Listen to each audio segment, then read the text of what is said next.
Welcome to Arcade Couch, the best place to chill with your friends and get your gaming goodness every Saturday at 6 a.m. My name's Dylan Blight, and joining me on a ridiculously packed couch this week, starting with Ashley Hobley. Hey Dylan, excited to be here, just the two of us again. Also here, Kieran Marchant. Hi, how you going? Ash, it's not just the two of you. Oh, three of us again. Yeah, three of us. Also here, Shri Sharona. Hello. Four of us. You know, stacked card. It's all good. Also here, Lord and Pryor himself, Nicholas Pryor. I think a leather couch was a bit of an oversight in this climate. It's all hot and sweaty, and I've had to take my shirt off.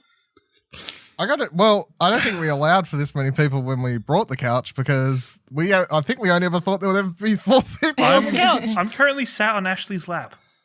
Yeah, that's Lucky Ashley. Too close. Yeah, so we'll see how this goes. But this is literally the most amount of people that has ever been on this program, and also I think the first time in 12 months or more that literally every from the Explosion Network is on one podcast at the same time. Good thing for toil days, eh? Definitely not since Shri joined, everyone's been part of the thing at all. So No. Me and Sheree have gotten over our differences, and we've decided to appear on a podcast together. News to me. I also find it, I have to point out how hilarious it is that there's weeks of just like me, Ash, Kieran, me, Ash, Kieran, me, Ash, and then it's like, bam! It's a little Christmas treat. Yeah. So today on the show, we're going to go deep on Jedi Fallen Order, have our first impressions of Pokemon, and then we're going to go over the nominees for the Game Awards and give you our thoughts on those. Not prediction time yet, but our thoughts on the nominees in general. And then, for a bit of fun at the end of this episode, we're going to be ranking the ultimate Pokemon for a bit of a system happening. So, first, to talk about a little bit of news that has been revealed, that will be fully revealed by the time this episode posts up, but a Half-Life VR game is being announced on Friday. So the day before this post, but unfortunately between the weird point when we're recording and everything. And I want to get everyone's opinions because I think we can kind of guess what it's going to be, what's happening. It's rumored to be a prequel to Half-Life, and it's been called Half-Life. How do you even pronounce this, I guess? Alyx? Alyx or whatever it is. So Valve made an actual Twitter account at Valve Software. They made it in June of this year. This is the first thing they've tweeted out from it. And simply says, we're excited to unveil Half-Life Alyx or whatever, our flagship VR game this Thursday at 10 a.m. Turns out to be early Friday morning for us here in Australia. And simply says, can't wait to share it all with you. So the internet got to a bit of a frenzy, either one side or another. Would anyone here consider themselves like an actual Half-Life fan though? Yes, but there's been distance since I played Half-Life 2, so, like, I don't know if it really counts. Like, it's been so long. Like, I've been excited for Half-Life 3, but I've kind of just resigned myself to never playing Half-Life 3 and just being like, well, that died. Okay. Yeah, like, I played it contemporaneously, and I enjoyed my time with it, but I definitely was not as hot on it as a lot of the talk about it at the time. Like, it definitely has its place in history and pioneering certain things, especially like physics engines in stories and stuff like that. But yeah, I think I'm out of the market for this one, especially based on how it's being sold as, I guess, or developed. And just to verify for you, Dylan, Alyx is the female protagonist from Half-Life 2. It's not spelled the same. So it's not spelled that way, though, is it? Yeah, it's spelled exactly the same. You sure? Oh, yeah. I thought her name was legit just spelled No, A-L-A-L. No, I just double checked because I just double checked on Google because I was like, I think it's just referring to her, but yeah, I just double check and it looks to be. Well, then they would confirm it as basically being a prequel, I guess, about her character. I guess it would be about her character during the events of Half-Life 1, right? That would make sense. Either Half-Life 1 or pre-Half-Life 2. Yeah, in Half-Life 1, she was a child. Yeah, she was too young in Half. I would think it'd be so I guess 2. Between the two games. Yeah. Between both would make sense then. I played Half-Life 1 on the PS2 back in the day, and then I played Half-Life 1. Sorry, I played on the PS2, and then Half-Life 2 I played on my PC, and I never got around to playing either episode 1 or 2 because like the whole drama around there never being in episode 3, and knowing that episode 2 ended on this huge cliffhanger wasn't exactly like a good carrot on the stick to make me want to play through those.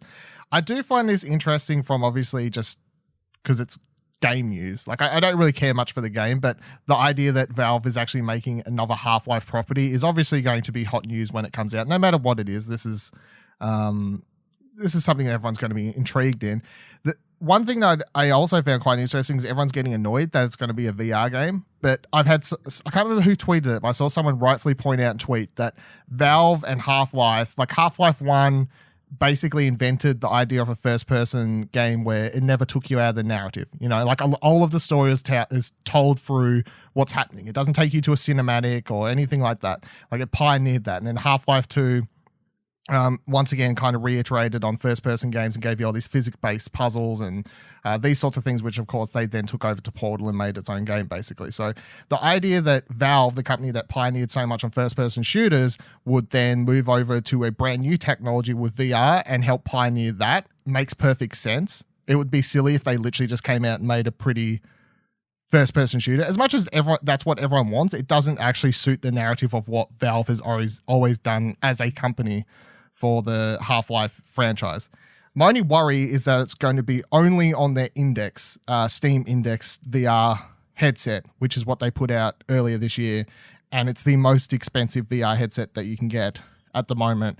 And it's probably the least invested in one. Like everyone obviously, Oculus is obviously the most popular PC headset, and then you've got like PSVR actually sells quite well. So if this, I'd really interested to see if this is only on that, or maybe it's like exclusive for a time period or what it is. But maybe have some more thoughts next week, depending on how much they actually show about it. But I feel like it feels like something just using the quote unquote clout around the Half-Life franchise to try and bolster a VR system that might not be doing that well compared to the others in the market. Like, I think it's just going. It doesn't feel like they're making a Half-Life game for the sake of making a Half-Life game. It feels like they're using that property to make a VR game. Like how this is a terrible freaking comparison, but like how the Rabbids games used to be Rayman related. Like. It's just using a property with cloud already to bring something back over and entice people to try something new.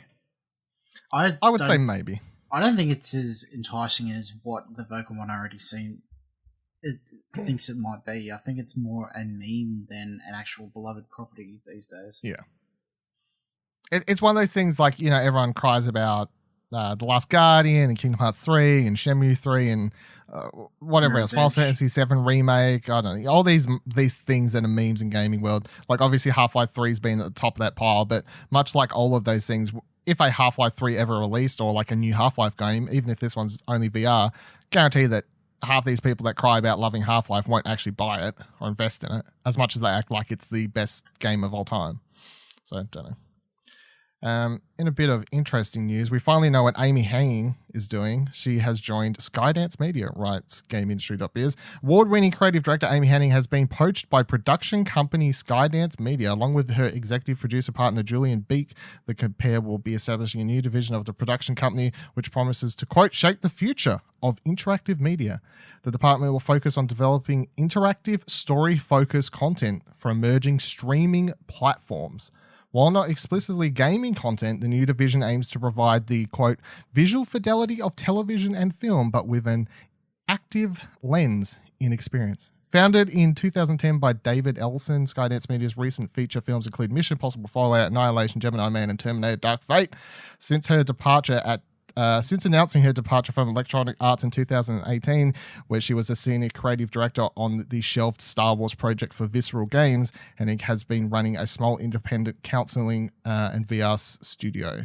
So I think this makes sense for her. I do find it interesting that she is somewhat moving outside of like proper gaming, and it pretty much sounds like what the studio she's joining and what she's going to be doing is kind of working on those Netflix-like things. Like she's making the next Bandersnatch. Yeah, the next Bandersnatch and these sorts of things. Which, when that came out, as much as I still haven't watched it or played it, however you want to word it, I still say that counts as a video game. Like, if they released Bandersnatch as a game on the PlayStation Store, everyone would be like, that's a game. But because it's on Netflix, everyone just considers it an episode of a TV show. I say it's a game. No, What it's a is TV the- movie, an Emmy Award TV movie. Yeah. What would you class yeah. the Netflix versions of the Telltale games? So I think there's Minecraft there. Yep. Yeah, they're games. Were they games? Okay. In my opinion. Do you not agree? No. I was just asking just to compare something that is a game that went the other way instead of a Netflix across. If that's still a game, then yeah. I don't see any reason for it not to be a game. No, I mean, that's my whole point. Like, if the Bandersnatch thing, for example, was on the PlayStation Store, charged $15, it would just do that whole thing where instead of like clicking a button on your remote, I mean, things like this exist. Like, Erica came out on PlayStation earlier this year. You know, it's an interactive movie where it's with live action actors and everything, and then it comes to a decision and you click a button. They're like the old school PC. No different from VMA. MFV games, yeah. Yeah, exactly. So it's like those weird games from like the 90s that everyone used to play and find really cool because they had real actors in them with kind of shitty acting. They're kind of making a resurgence at the moment, especially because they can make them for platforms like Netflix and stuff, I guess. And I would guess that Skydance Media is happy to invest in this after Bandersnatch has won an Emmy. You know, like kind of proven that, hey, like this is a thing that works and people are interested in, I guess. So I guess we'll see if critical acclaim translates to business success. Yeah. I would, whatever she puts out, I would watch or play, however you want to word it. Do you think I guess. somebody other than Netflix goes after this though? Like, do they go for a streaming service deal? Do they try and do it themselves? Like, what do you think would be I the strategy? think it would have to be on an established platform because I don't see a lot of people signing up for it exclusively that. Yep. I'd agree. They can market it towards Netflix or whoever, and that's perfectly fine. You know, I feel like most companies are smart enough to know they can't all launch their streaming services and like live and prosper in that world. Skydance Media can make something and go, hey, Netflix, Amazon, Disney, who wants to buy it?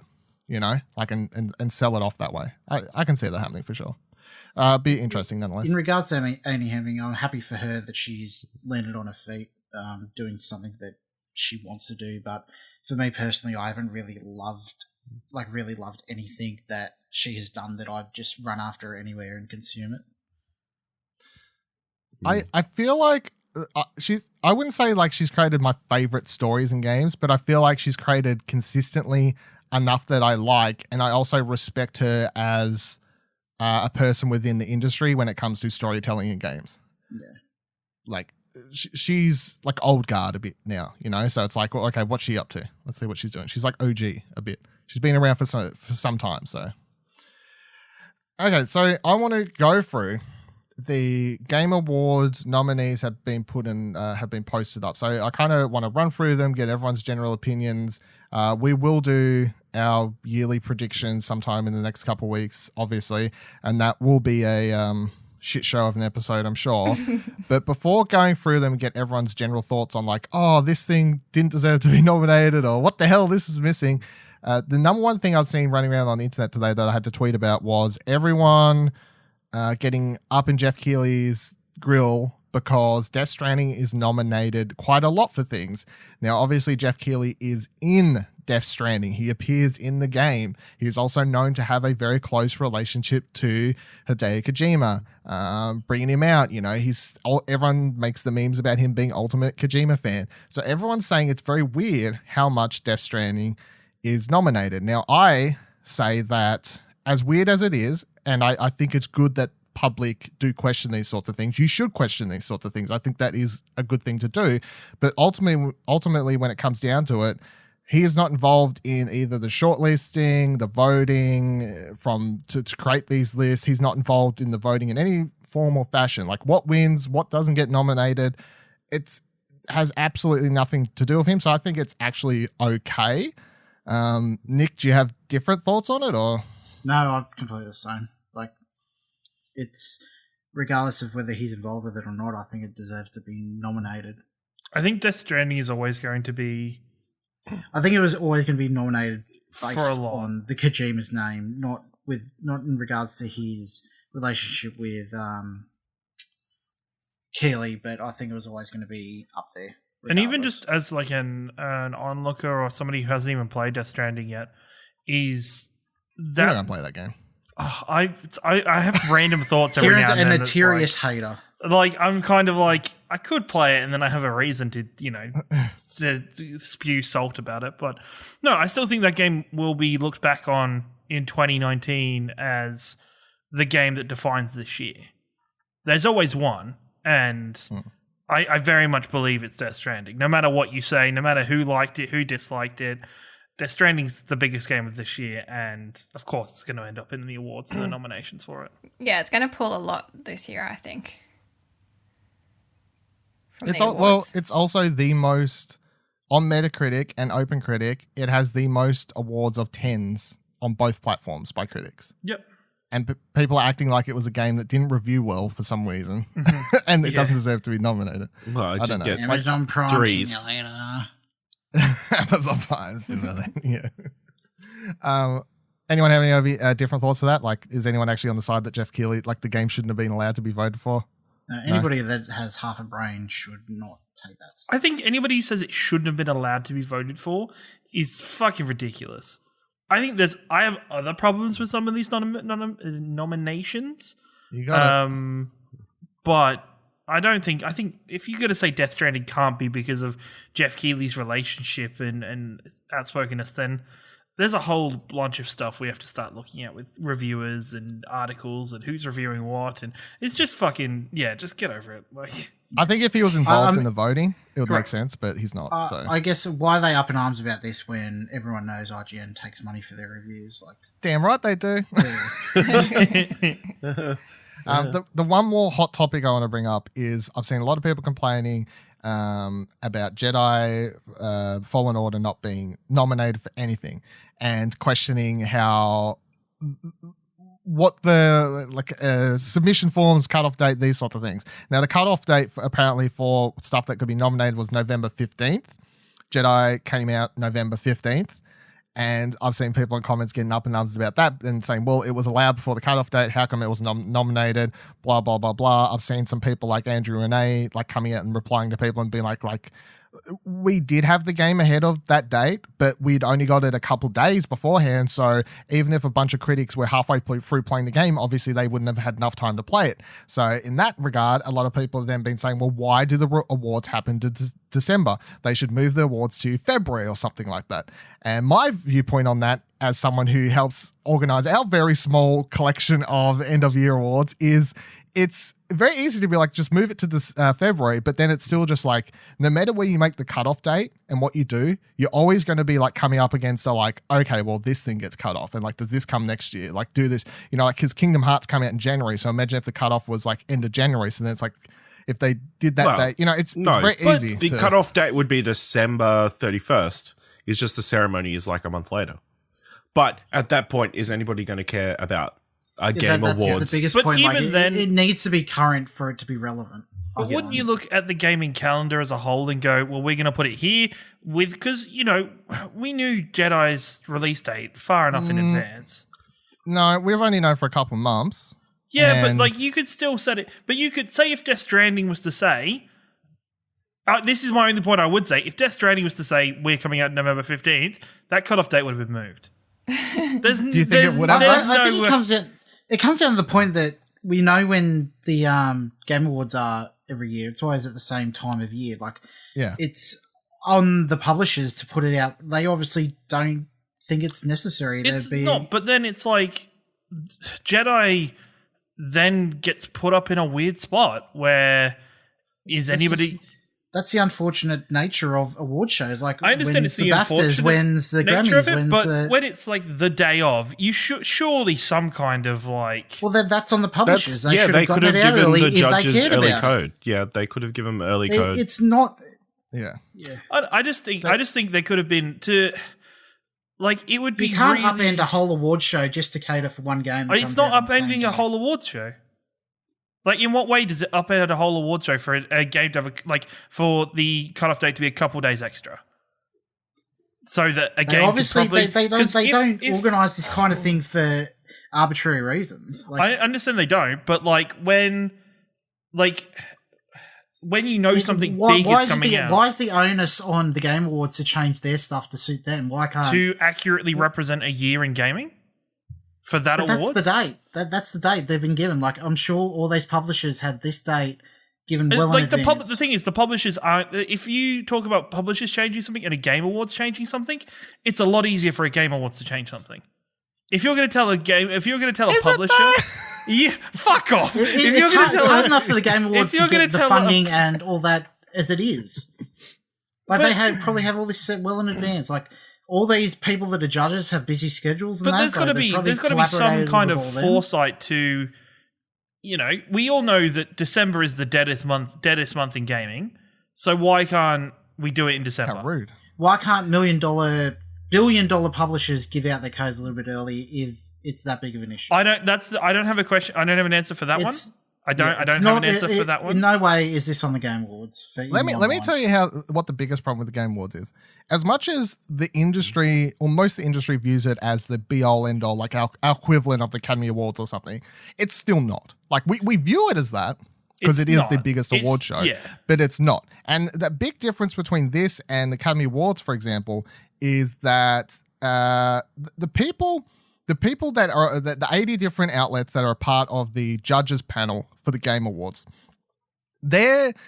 what they've played is reliant on publishers sending them games for review purposes. Mm-hmm. None of these publishers actually send them out stuff ahead of time and say, hey, the Game Awards nominee process is coming up. Have you played our game? The Academy Awards, even if a bunch of these people had already been invited to press screenings of movies when they hit the cinemas, those people will still send out press screener DVDs and so on and be like, here's the thing, you better be voting for our actor. Like, in the movie world, it's a much more highly marketable thing because they know that if an actor or a movie wins an award, it means money potentially because they can then market that actor, they can market that director, they can market that movie as Academy Award winning.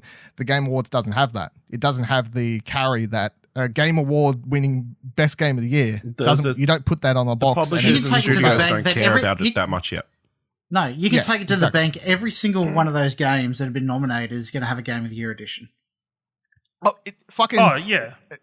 So it matters. We could give a game of the year. It doesn't matter. So I'm not talking from the, for me, I'm not talking from the business's point of view. I'm talking about the consumer's point of view. And at the end of the day, the award show is for the consumer. And everybody that is tuned into it knows all about this anyway. Like, whether it's a Game of the Year or not makes no difference. Like, majority of people who have got anything to do with the gaming to this nth degree to watch an award show about it is probably already played it anyway. Like, the long run, it doesn't really matter anyway. Consumer or not. I think I'm on Nick's side where it's like they knew the date. EA would have known the date, and if they cared about their game getting nominated for Game of the Year, they should have sent out review codes for Jedi Fallen Order at least a couple weeks ahead of the cutoff date. That falls on them, as far as I'm concerned. And I feel like that same argument would be made for TV shows or movies or whatever, And there's other stuff that's like, for example, Stranger Things Season 3. No, I was going to say Stranger Things Season 3 released like the cutoff day or week for the Emmys this year. And then people were like, what the fuck, wasn't Stranger Things nominated? And everyone's like, well, it released literally the cutoff week of the Emmys, so it couldn't be nominated. So this stuff happens in all sorts of mediums, Like, it's not just games. So everyone's going to be up in arms about anything. But talking about up in arms, let's go over the awards. I'm going to read them all out. You will stop me if there's anything in particular that kind of grabs you. I'm not going to stop on everyone, and we'll be here all day. So I'm reading backwards through the Twitter thread here because I just thought it was easier.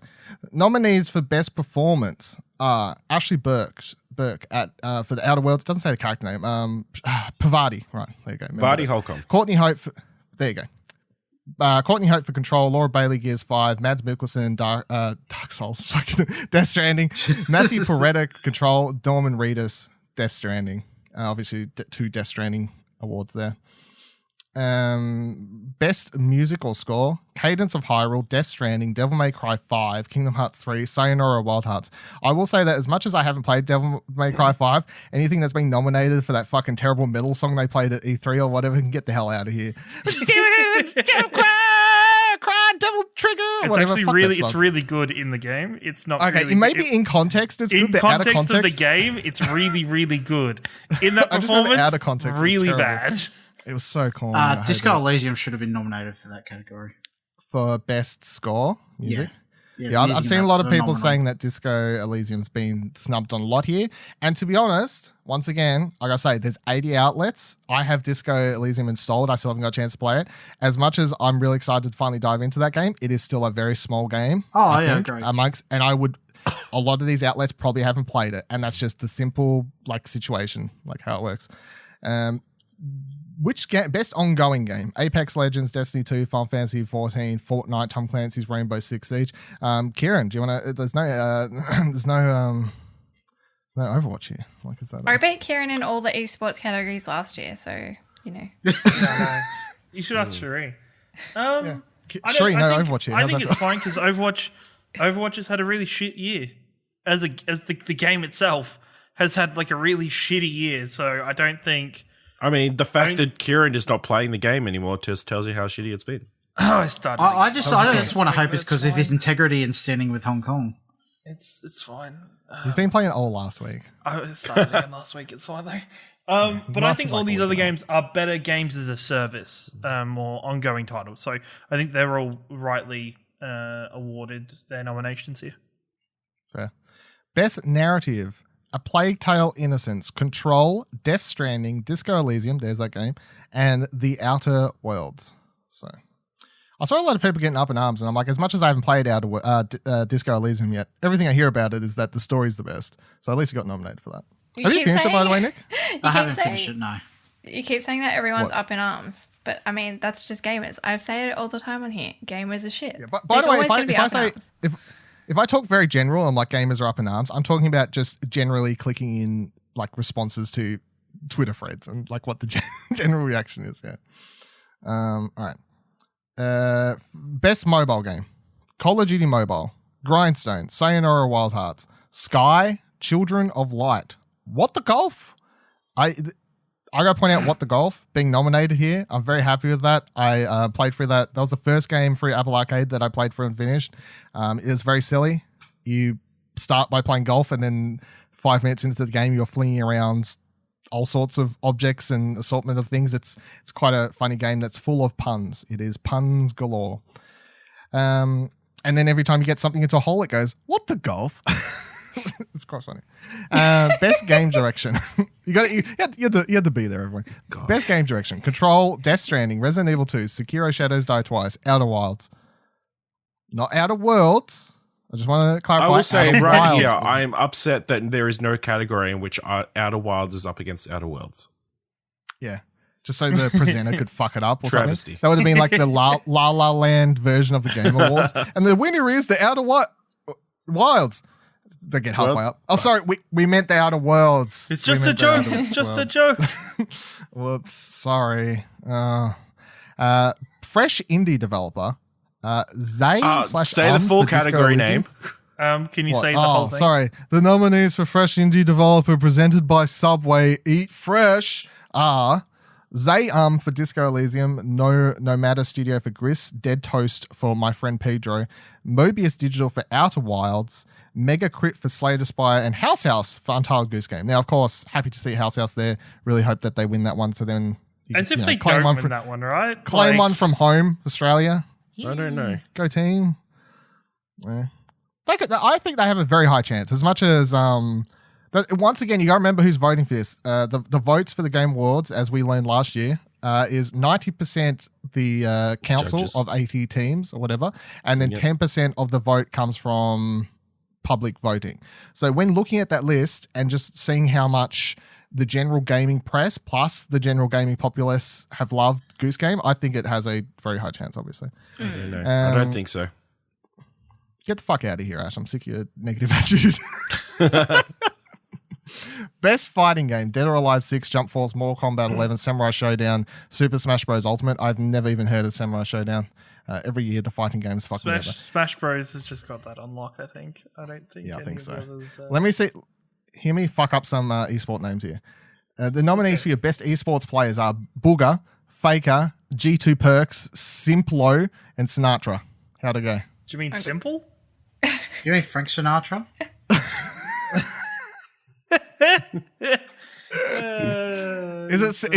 It's simple. Okay. S1M Plio. Simple. Got it. It's very simple. Simplio. You should stop.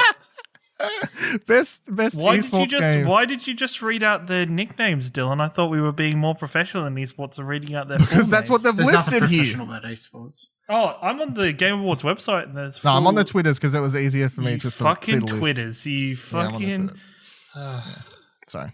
Best esports game: CS:GO, Dota 2, Fortnite, League of Legends, Overwatch. I think Overwatch wins that. Nah. You're just No, bagging it's on a Overwatch. shit You haven't year. even Yeah, I like, played it. think Overwatch is terrible this year. I think the game itself is bad.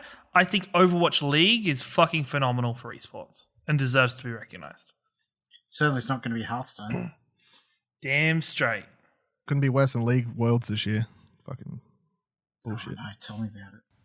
Oh It's yeah. fucking boring. It's fucking boring. Yeah. Yeah, I know, right? Everyone's on my side. Best art direction. Presented by Samsung TV QLED. Control, Death Stranding, Gris, Sayonara Wild Hearts, Sekiro Shadows Die Twice, The Legend of Zelda, Link's Awakening. I think the standout there, I see Gris pop up a lot at the moment. I might find that interesting. It's such a small game. Content Creator of the Year. Once again, they've just got the people's fake names. Courage JD, Dr. Lupo, Ewok, the Greg's YouTube, and Shroud.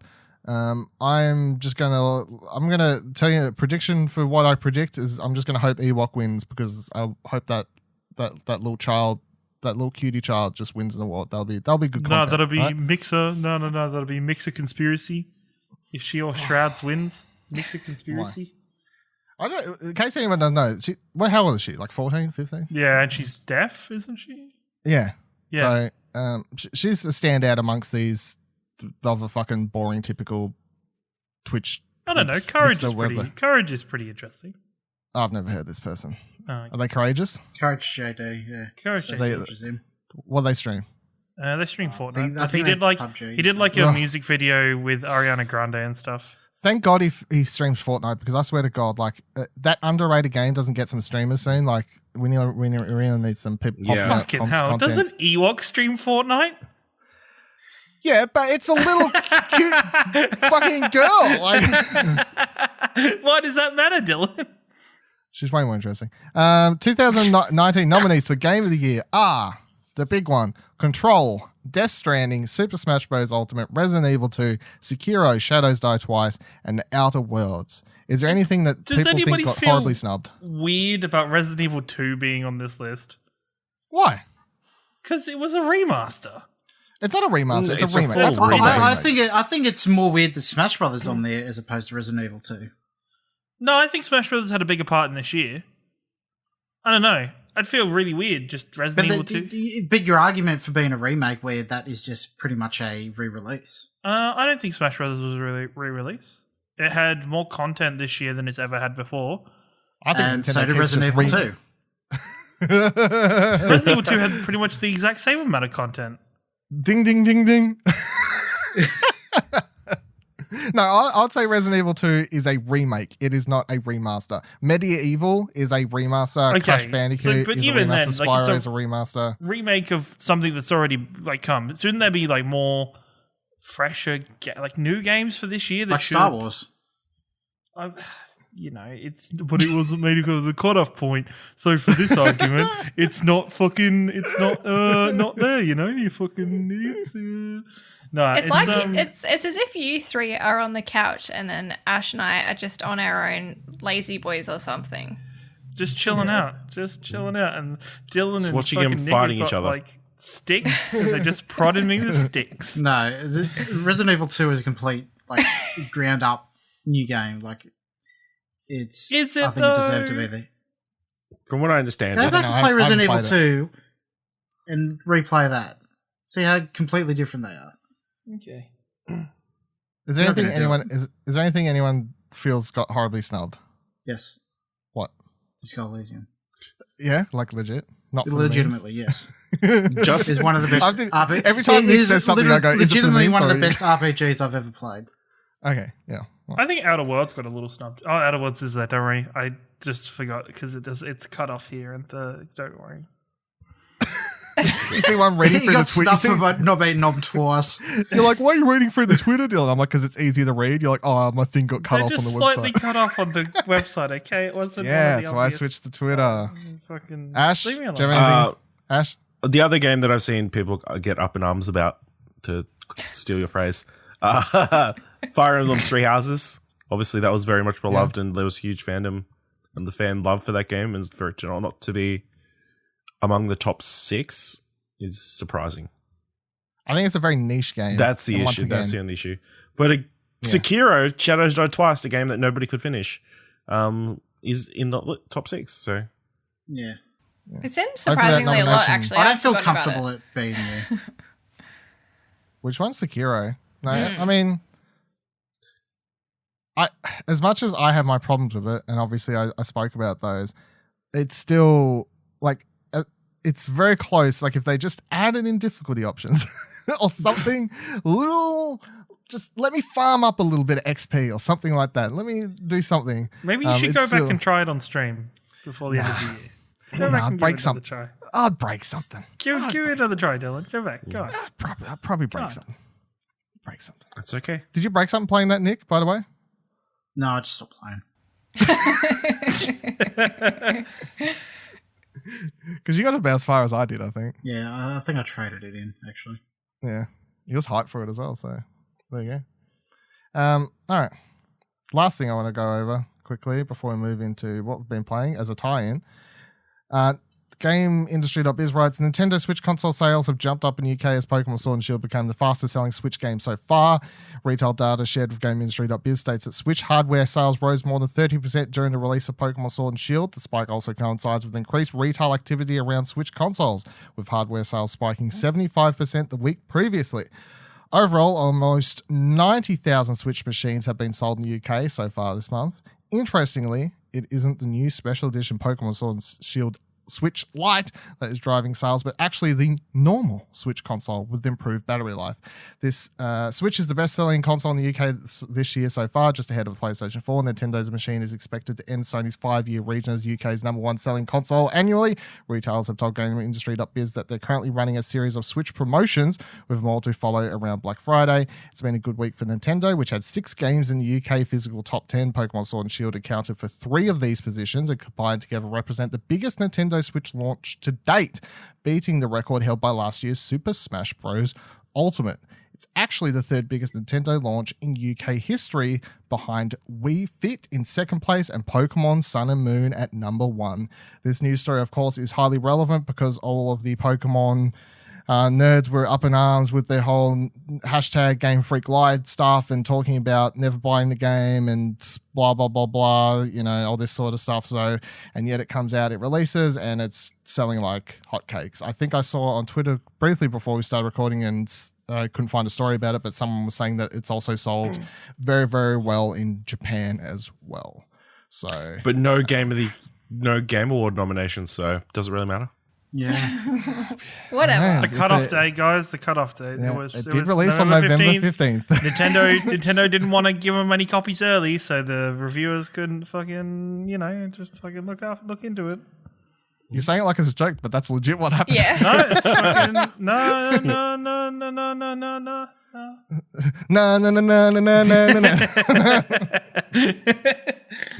no. So yeah, with that news story, I just want to say, as much as half the time, it's always funny to me whenever you see these huge internet uproars, and then what happens with it? Nothing. Yeah, Absolutely because they're fucking shit. nothing. Like, those people could just fuck off. Like, they were going to I buy the didn't game think you hated regardless. Pokemon that much. No, they had to buy the game so then they could confirm their opinion on the game. Yeah. How do you Yeah. make your shitty YouTube videos if you don't buy the game? And then they complain about it outwardly, but at night they're going to bed holding their Switches tight. I also, because we're going to move into what we've been playing just after this, but I want to get it out there that those people, the crowd of really vicious and nasty people that yelling about the Dexit or hashtag Dexit or whatever the fucking hashtag was, they turned what could have actually been an issue that most people could have gone, yes, you do have a point, and like we could have had a decent, normal level discussion about it. And I think there is room for critique and some good point in what they brought up originally. But because of the way they went about it, I really do not care anymore because they just turned it into such a vicious fucking cycle that I'm like, I don't even care. You don't deserve the Pokemon now. I went from being like, that's an interesting point to you don't deserve the Pokemon. You don't deserve really the don't. cuties. You don't deserve them. Best thing about not using social media is I missed all of this. Yeah, you really did. You really do. Sometimes I wish I didn't have to use social media. I tell you what.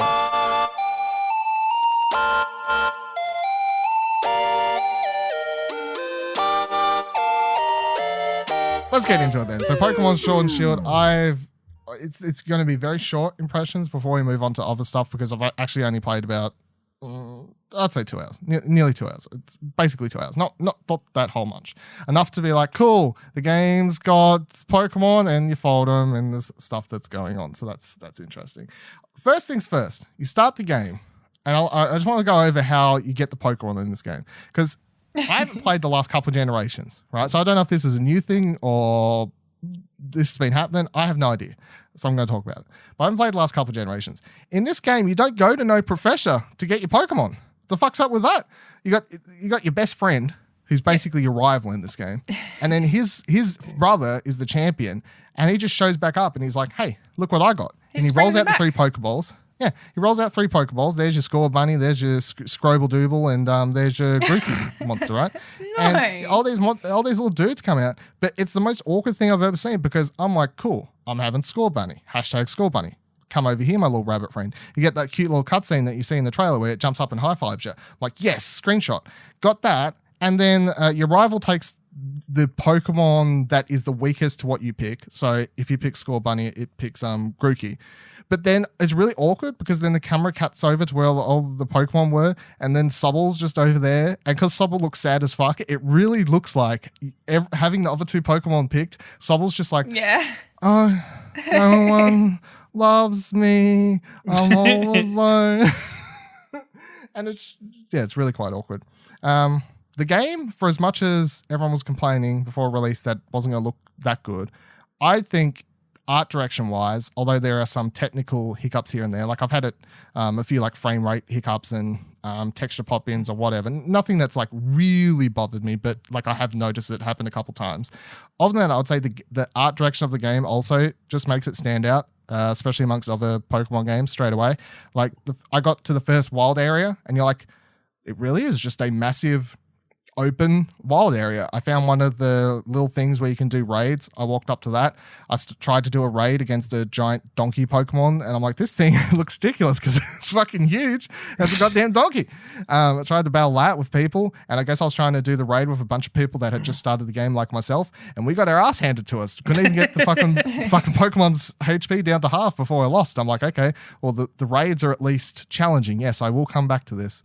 The number one critique I have so far is it's really weird that unlike in post Pokemon games where if you managed to catch a Pokemon that was way higher level than you, so say you're like your Pokemon like level 20 and you caught a Pokemon that's like level 50, you could still catch the Pokemon, but you just weren't able to fight with it until you got the gym badge that said you can now train Pokemon up to this certain level. In this game, it doesn't do that. It just won't let you catch anything above what level you are, which I find really weird because it lets you still run into those Pokemon. It's like literally the first Pokemon I ran into in the wild area was an Onix that was like level 26 or 28, which was way above me at that point. It's in and everybody's it's like, cool. game. Okay, so that's just the teaching thing, is it? Then Yep. just the Onix. It's like- but it's really weird. It's like, why why do that? Like either don't give me the option to catch it or do. It's really weird to be like bait and switch, especially because you could potentially come across a semi-rare Pokemon and literally be unable to catch it. It's just like you enter the battle, you're like, cool, I guess I have to run. There's nothing else to do. Why? I mean, I could try and beat it, I guess, for the XP, but even then, I'm like, I don't care. I guess You've it also lets you got know to- what areas they're in, though, too. I guess, but still. You've also I'm like, got a Score Bunny, the worst possible Pokemon to fight in What? Onix. Shut the Get fuck away. Seriously, up. Probably mate. is the best. Magikarp would be worse. Let's hold on, we'll go round table here because so I'll leave Shreech last actually. Ash, have you actually started at the end? Because I didn't know if you'd actually started it yet. Got my first gym badge. I'm enjoying it so far. You're ahead of me and Shree then. You should have started this. okay. Go ahead. What's your thoughts? You're way ahead of both of us. I don't know. I think I powered through. I didn't do much of the wild area. Just sort of walked straight around. I'm enjoying it so far. It's a Pokemon game. The new Pokemon are interesting. Good. Thank you for your thoughts. Yeah. Hashtag Sobel Squad. Oh, you got a little solo there. Yeah. Yeah, and Shree hasn't had a chance to put much time into it either, but are you enjoying it so far? Yes, I am. And see, my view, again, it's very different because I'm going from Let's Go into this game as my first Pokemon game.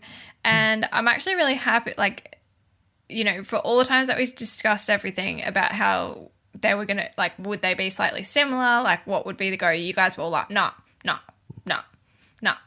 But so far, I find the transition actually really, really easy. You know, there's things that they've definitely improved, like even just map access and stuff like that has definitely improved. But I find that they are actually very similar and a super easy transition over. So it's been awesome so far. Yeah, like Dylan said, I haven't put a lot of time into it. And it's definitely, I'm sure, something that'll come back up on the couch. But yeah, I am enjoying the cuties so far. And yeah, I really like the art style. I think there's heaps more detail than what I expected that they would be.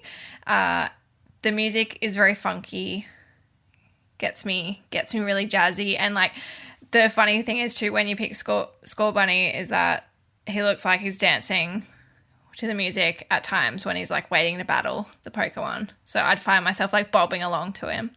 It's really hilarious. The only problem I have is when he tackles, he's very slow because he's like hop, hop, hop, punch you in the face. Not like, I'm going to get ya. He's very slow. So I'm like, please get like faster at that because hop, hop, hop, get you in the face isn't very much damage. But no, I'm really enjoying it so far. Hashtag cuties. There's so many more cuties to come that I haven't caught yet. But every time a Pokemon comes up, I'm like, oh my goodness, you're so cute. And then I bop them on the She's face. actually played 20 hours. She just hasn't left the first 10 yet. Yeah. Gotta I catch was like every bopping single on the Pokemon. face. Yeah. Even if it's multiples. Yeah. So yeah, I'm enjoying the characters, enjoying the Pokemons, enjoying the art style. A bit iffy on the music. Ask me again when I'm quite a few hours in whether it's bothering me or not, and I turned it down. But yeah, otherwise I really like it. But that's not a surprise. No. Honestly, no. All right. So Jedi, Star Wars Jedi Fallen Order, still a mouthful of a title to overcome. I have finished it. I will have a review up by the time this episode is live. I have given the game a 6 out of 10. So I would say I definitely fall on the lower end of general consensus towards the game, since I would say the majority of reviews I've seen have been like, you know, at least like 8s and 9s and stuff. I would see it as the highest majority of this thing. Ash, how far would you say you were? I am going to Kashyyyk for the second time. I don't know. Okay, so 3/4-ish, I'd say. Yeah. Like rough estimate. Kieran, how far were you? I'm going to Kashyyyk for the first time. Okay, so you're... Yeah, I'm not that far into it. Not I've that done no, not that far into it. I think I've been spending a lot of time in it though. Like I did after the first planet. How spoilery are we being? Like a planet name spoilers? Anything that's in the first couple hours, I'd say is not a spoiler. Anything It's that's not in a the spoiler? trailer isn't a spoiler. So after like the first couple planets, like Dathomir, as soon as that was like that's in the available- trailer, it's fine. It's in the trailer. Good. As soon as that was available, I was like, "Oh fuck yeah, I'm going there." I spent the first probably 4 or 5 hours playing on the Jedi Master difficulty, which probably made my playtime longer because I suck. Like, I'm somebody who doesn't normally play any kind of Souls game or any kind of like harder melee combat game. So I didn't even play Sekiro. I barely played Bloodborne. And so it was a big... I don't know why you started on Jedi Master then. You should. I don't know. I was like, I could try that one. I want this game to be a challenge. I ended up switching like halfway through Dathomir, pulling the difficulty down. But I defeated that fucking Ooga Boogie thing. Bogdo. Ogdo Bogdo. I defeated that douchebag while on Jedi Master, so I'm happy about that. How many tries? I didn't count. But lucky for me, I'm playing on PC, so load times didn't factor into it at all. To think about what you guys had as load times would that probably would have. You didn't have the several seconds. Several seconds to lament your loss and think about how to best tackle it next. It's horrible. Not really, but no, I'm really enjoying it. I understand that, you know, as Dylan, you'll probably talk about it more, have problems with Cow's character. I'm really just fucking enjoying being in a Star Wars game that feels like Star Wars. Like, I'm just really... For you, it probably doesn't. No, because my one thing for that is I keep seeing people being like, oh, it feels so good to finally play a Star Wars game. I'm like, okay, like I understand if people have problems with Battlefront and it's like microtransactions when it launched and all these sorts of things, but to tell me that Battlefront 2 didn't look amazing and didn't sound amazing, I think is like wrong. Because that game is beautiful. I didn't feel like that game's beautiful, but I never felt like I was in the actual world that Star Wars is in. If that makes sense.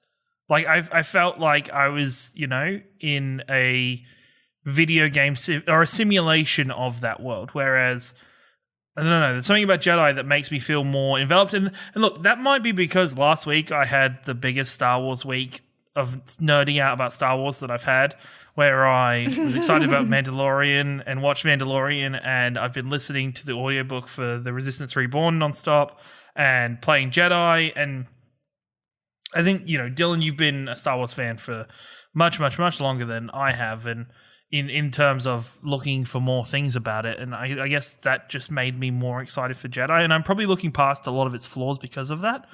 But I'm really enjoying it. So, like, obviously, my most vocal complaint I've made online on Twitter is about the load times, because the load times on my PS4 Pro are averaging between 20 to 30 seconds between deaths, which in a game where you die a lot is ridiculous. In a game where you die a lot and then have to run through a bunch of areas to make your way back to the boss you just died on because it's a Soulsborne is ridiculous. Now, where I played through the game on Jedi Master up until pretty much the start of the planet after where Ash is about to do. So I finished my big glowing thing is there's a boss fight at the end of Kashyyyk that is probably the second hardest boss fight in the game is like at the end of your second visit to Kashyyyk. I did that on Jedi Master, and that took me forever to do. But for some reason, it was when I got to the next planet, and I was like, I just died so many times, and I literally wasted like half an hour on load screens on that boss. And I was like, fuck this shit. Because at that time, I didn't know how much longer the game was going to be as well. So I was like, you know what, fuck this. I'm switching down the Jedi Knight. And my overall thought would be to anyone out there that hasn't started the game yet, honestly, Jedi Knight is going to be well challenging enough for someone who doesn't have much Soulsborne experience. It is definitely going to be challenging enough for most people. Jedi Master is like, not as challenging as a Soulsborne, but it's still like got a little bit of oomph to it. I would say hardcore Soulsborne players would definitely just want to start on Grandmaster, which is sadistic to people that don't play these games, but those people are probably after that harder experience where the enemies are pretty much going to kill you in 2 hits. The combat itself is much like all the other elements in the game. It's trying to do something but doesn't do it as well. I have problems with the fact that one really thing that annoys me a lot is the fact that your heavy attack is a high necessity in this game because you've basically got to break enemy stamina. Jesus Christ. Stamina. Jesus Christ. You got to break that bar. So it's in that regard, it's a lot like Sekiro, where you have to kind of break their their meter before you can get in to hit them. Although this game kind of lets you roll behind them and get some hits in that way as well. But you have to break that to get in, and the way to do that is often just getting some heavy hits in. For some reason, the heavy attack in this game is tied to your force meter, which doesn't make any sense to me because you have to like try and use heavy attacks, but then that depletes your force meter. And I'm like, okay, couldn't we have like a force meter plus a stamina bar plus your health bar, but we've only got 2 bars to deal with, and it just was beginning to piss me off. I think some of this does come from my experiences with Soulsborne though, where I'm like, why does this exist as a gameplay mechanic? That just seems like a poor way of pulling this off. And then also, I don't think the game, because it locks itself to this Soulsborne structure, it doesn't allow you to feel badass like a Jedi ever. And if this game was going to rip off any combat system to make a good Jedi combat system, I think it would have been better off ripping Batman Asylum combat to make a Jedi game, honestly.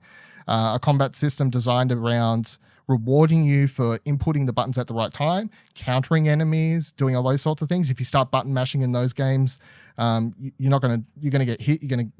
You're gonna miss your counters. So I feel like it still could have worked out a lot better. But when you play Batman and you're pressing all the buttons at the right time and countering all the enemies, it looks really cool. Batman's flipping around the place. You feel like a badass. This game, it slows down the combat so much. It feels really heavy and weighted, and maybe that's the kind of combat people want from Jedis. I would say I would like a middle ground. I would like a middle ground between feeling weighted and heavy, and also feeling like prequel era stuff where you could still pull off some flashy flip moves and stuff, which this game doesn't really allow you to do.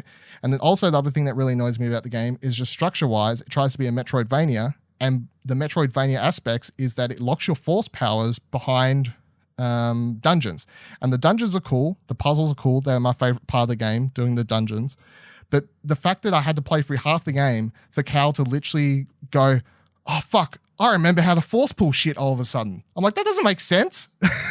That is one of my problems that they've tied.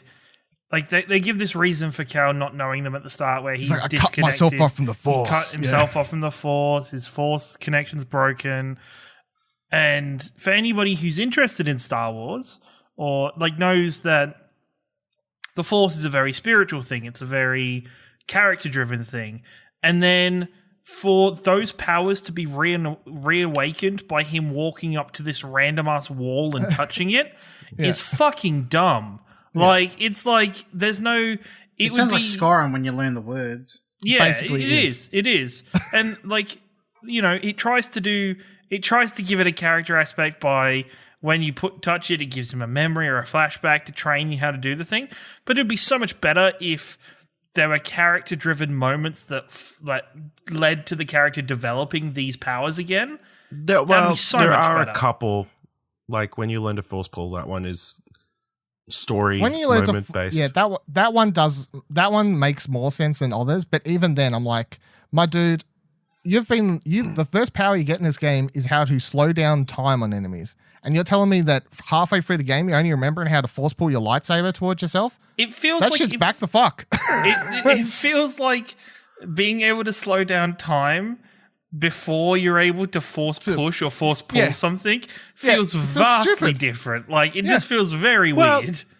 That was something you did like for the story at the start of the film. Every one of the powers is very conveniently tied to what seems like they put the game level design in first, then they were like, okay, which powers do we have to strip away in what order here to make this all work?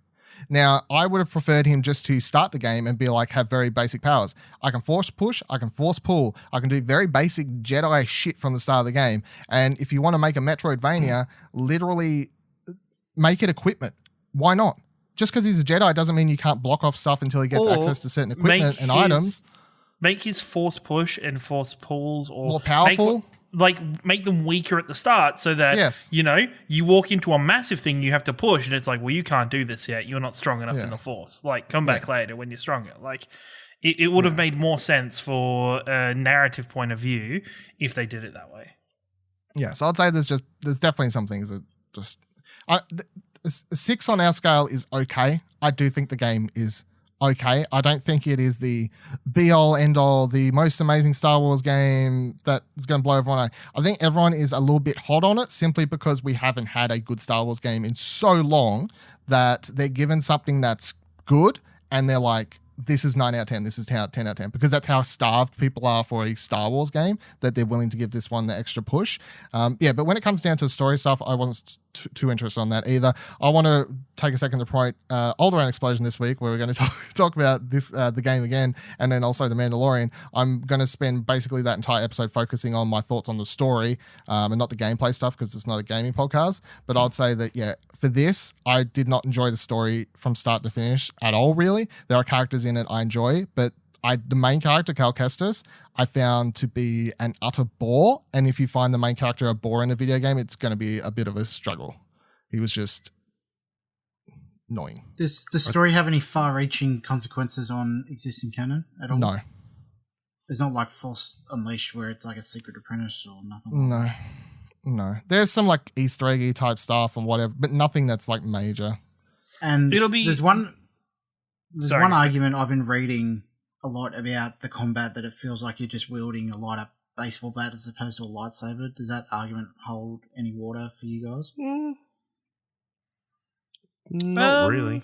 No, not particularly, because I think there is some finesse to the fighting aspect and to using it. I don't know what. Isn't a lightsaber going to feel like a baseball bat anyway, really? Because I think it's more in the fact that everything's resisting, like things resisting a lightsaber as opposed to... Yeah. No, you cut through like- some stuff pretty easily. It's kind of like, well, another one of my complaints I put in the review is the fact that like they introduce like shock troopers, which are trained to fight Jedis, for example, and they have like the shock batons and stuff, which can purge troopers, which were introduced alongside the Inquisitors in the Darth Vader comic ahead of this game's release. It's like hey, they can fight Jedi, but then they make those really hard to fight. But then you'll come across like a really weak, or supposedly really weak random animal on a planet, and they'll be hard to kill as well. Like they'll be blocking and interrupting your lightsaber. I'm like, it's a fucking rat. Just let me kill the fucking rat. Like the enemy that killed me the most in this game is a goddamn goat.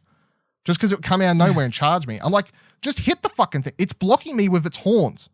I cut its horns off. It's a lightsaber. Just cut the horns off when it tackles me.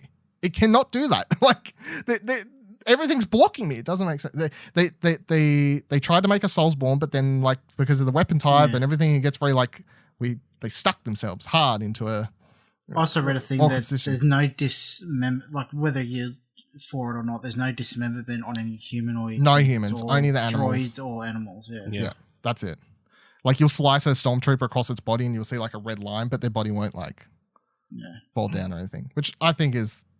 That's either here or fine. there. Yeah, like it's not. I think among everything else, I don't really mind too much. I just think it or me personally would stand out inconsistency wise anyway. Yeah. Honestly, it's like they tried to make the combat one way.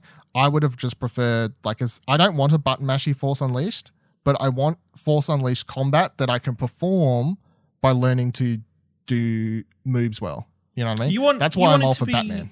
More like a dance, if that makes sense. Like fluid motion, where it's not like, like there has been occasions where I have like triple swore that I pressed parry at the right time and it just didn't parry, or it was just clunky, and it was like, I'm pretty sure the parry doesn't work.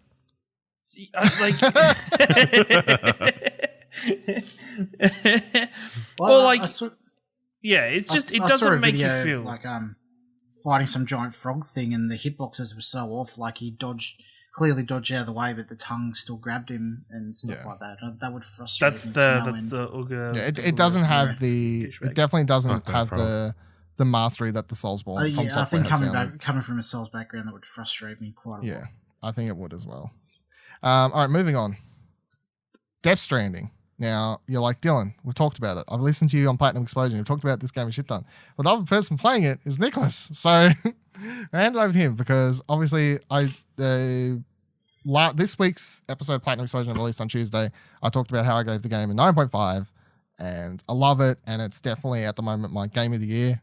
It would be hard push to get that out of the way, I think, for the moment for me, unless something drastically changes. But Nick, how are you feeling about the game? How far are you? How many hours? How's your Death Stranding journey? In chapter 5 of, I believe, there's 20. 13. And 14. 13? Oh, okay. That's not further than I thought. And I think I'm about 55 hours in. Yep. And to put that in context, I finished the game in 44 hours. Yes. I think it's more of a fucking lifestyle. crazy. I think it's more of a lifestyle than a game for me currently. It's a lifestyle. Funnily enough, a lot of the impressions that I'm getting from it remind me quite a bit of Final Fantasy 15. In respect that you have this big world and it's all about the journey, I guess.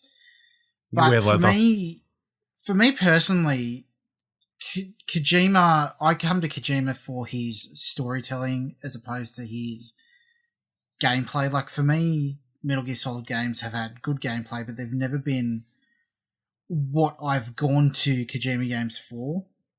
So I guess maybe I'm in a bit of a different demographic for that. That's kind of like why I didn't enjoy MGS5, where it was more gameplay focused as opposed to story.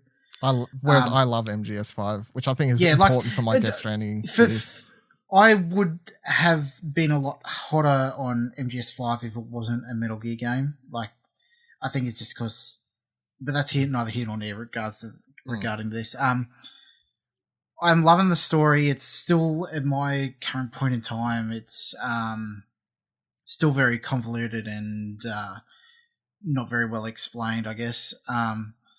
But I am getting the feeling of what Kojima had, all the press junkets and that he'd come out before, that it was about connecting players and stuff. Like, the amount of times I've come across making a delivery and stuff, and just a sense of, I guess, community you feel in the same kind of way you may have got from Journey. Like, you're all in this together, kind of cooperating, whether you see them or know them or interact with them at all.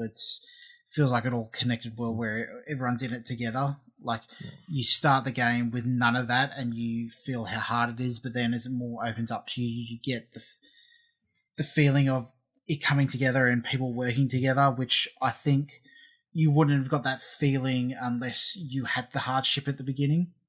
Yeah. Well, on top of that, I just want to put something out. Now, skip ahead 30 seconds if you really care about random stuff that isn't really a spoiler, but you're like a real stickler for stuff.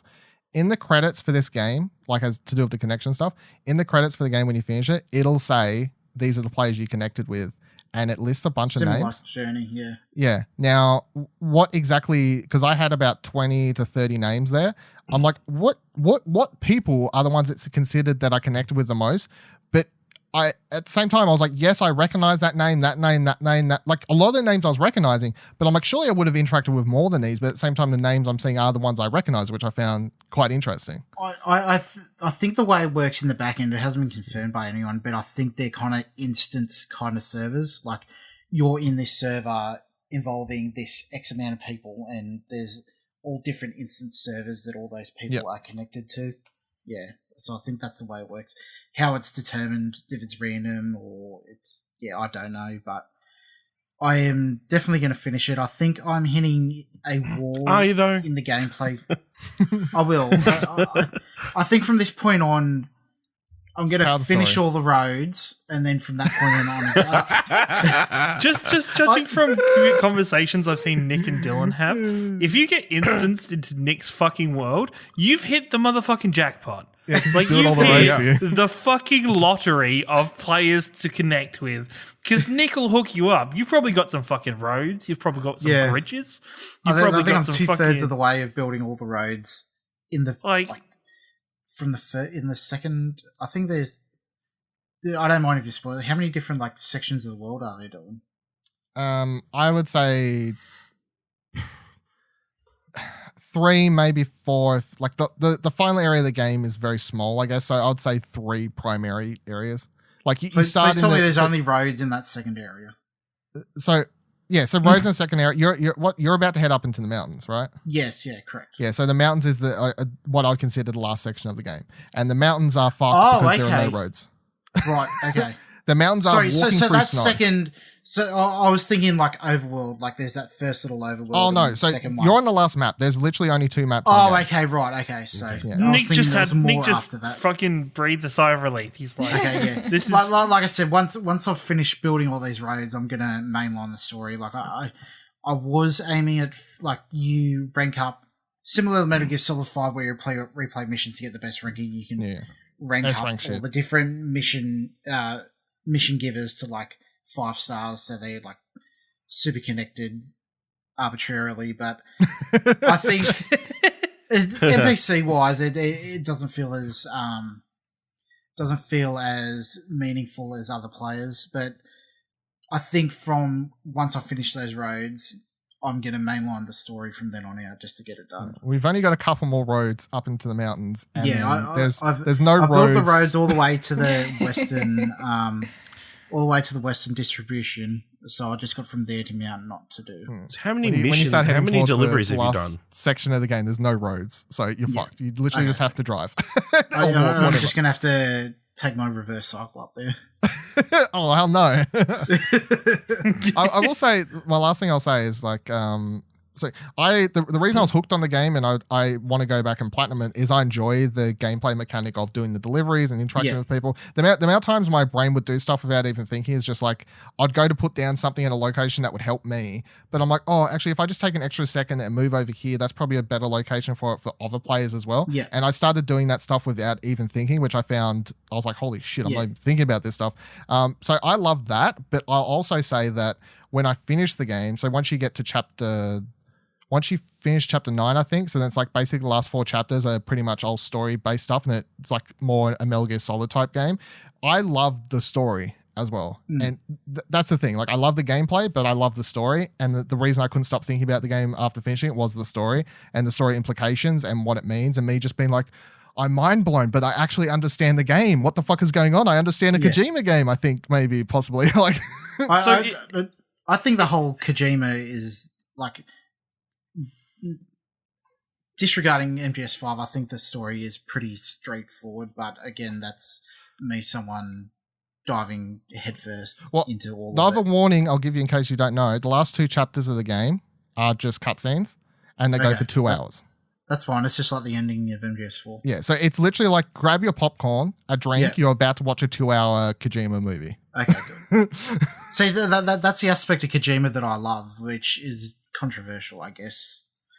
Yeah. I don't mind it in this because I'm like, I've spent so long playing the game. It's the payoff, I guess. Yeah, it's the payoff is just tell me the story. It's not the start of Metal Gear Solid 4 where you put your game in and you're excited to start the game and then... Like an hour-long cutscene. Yeah. Yeah. MGS4 is my favourite one. That's overblowing it quite a bit. I kind of regret being on this podcast now because part of me is like kind of interested in this game a little tiny bit. Like, I mean, like I'm piqued my interest. The one thing I'll always chuck out is, especially if I do start looking in when we get to awards period, that this is my favorite game of the year, is that I was not up this game's ass at all up to the release. I was very mediocre. I was very much like, I enjoy watching the trailers, discussing it, but am I hyped for Death Stranding? No, not really. I'm going to play it because we do a PlayStation podcast, but I wasn't super amped for it. And I wouldn't say I'm a Kojima massive fanboy. So I feel like when I'm out here saying I love this game, it's definitely not coming from a fanboy perspective on Kojima games. I'm loving it because I played it. I was at the other end of the spectrum where you got Kojima the baby in a fanboy. bottle. Yeah. Well, I where's got the baby? collector's edition. Where's the baby? It's in the lounge me room. my baby. Apparently. It's in the I'll say lounge something. room for not display allowed for to anybody to display come it. in. I'll chuck You're not something else out allowed there to display it? Why not? No, because it's too weird. because my wife hates it. I'll chuck something else out there. When I finished the game, I wished I'd got that BB. Yeah. Because when you start the game, I'm like, it's a weird baby in a bottle. What do I care about this thing? And without spoilers, I'll say that by the time you finish the game, the connection you have to that baby made me wish I actually had that, which is kind of weird. You're like, what? The game goes from one end to another. I went from not caring to being like, oh, I wish I had the baby, the BB. Which the thing I like the most about it is it's what Kojima has. I don't know if he's always wanted, but it's a vision of something he's done solely for himself, not been influenced by anybody to do. It's his vision, I guess. If anything, Vision. Death Stranding's like, oh my God, I wish he'd just been let off that Konami leash so long ago. Yeah. And imagine the games he could have done instead of like more Metal Gear Solid. Exactly. I know people love Metal Gear Solid and everything, but the guy is obviously brimming with ideas. Yeah, it goes to show, MGS4 was the perfect wrap up for the whole thing, and then they shit out MGS5. 10 endings and all. Yeah. No, it honestly was like MGS4 was the only game that has made me cry, like literal cry. That was my first Metal Gear Solid game. It was a struggle. You're only a baby. It was a struggle.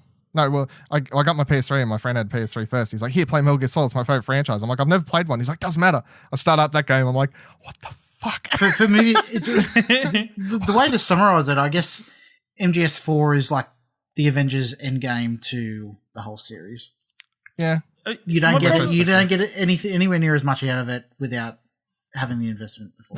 That's probably my biggest problem with Metal Gear Solid is that it's something where, and I've always tried to understand Metal Gear Solid, and I've tried to read the plot, I've tried to like study it or research it a bit, and you read it and you go, what the fuck do you mean any of this bullshit? Like, what do you mean? Like, and I think if I had been with Metal Gear Solid since the start, it'd be a very different thing because it would be building blocks, which probably makes Death Stranding a better opportunity for me to try a Kojima game properly, is because you're starting at point zero and like there's no prior knowledge needed. You don't need no solid, liquid, solidus, solidium,